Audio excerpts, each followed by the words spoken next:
Après avoir passé de bonnes fêtes de fin d'année en famille et avec des amis, nous avons rechargé les batteries et nous avons le cœur rempli de joie. Comme je sais que Sur le bout de la langue est une rubrique qui vous tient à cœur, c'est pour cela qu'aujourd'hui, j'ai décidé de vous parler du caractère Shin, le cœur. Voyons d'abord l'évolution de ce caractère. Datant du 15e siècle avant Jésus-Christ, l'écriture Osekai du Shin ressemble au cœur d'une personne. Lorsque les ancêtres offraient des sacrifices aux dieux, il s'agissait bien de cœurs humains. C'est pour cela que ce pictogramme ressemble également à deux mains qui se rejoignent. Puis arriva l'âge du bronze avec son style d'écriture. On a rajouté des artères et des veines. Ensuite vint le style sigillaire. Shin ressemble aux organes reproducteurs masculins.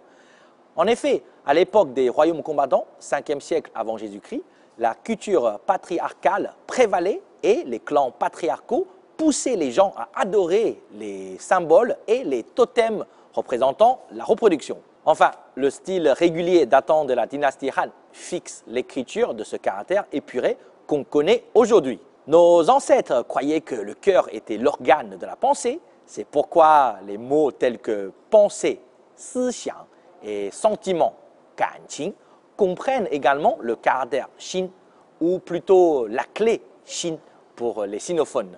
Voyons maintenant les mots chinois dont un des caractères est Shin. Exemple facile, Kai Shin, Kai ouvrir, Shin cœur. Un cœur ouvert signifie en chinois content, joyeux. Tsu Shin, Tsu gros. Alors, c'est quoi? Avoir le cœur gros?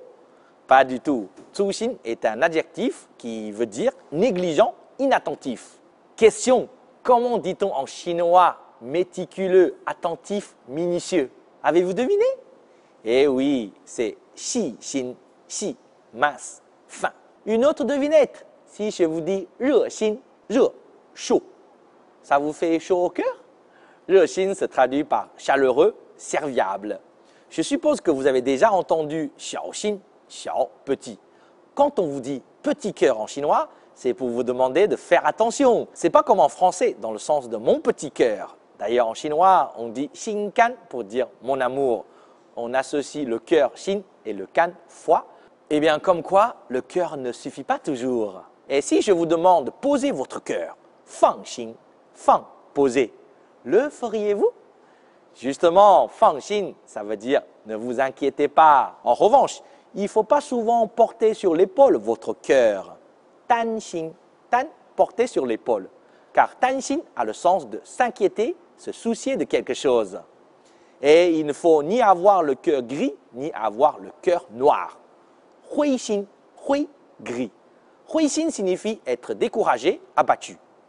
Hei Xin, Hei, noir. Hei Xin veut dire être sans scrupules. On peut par contre avoir un cœur sauvage.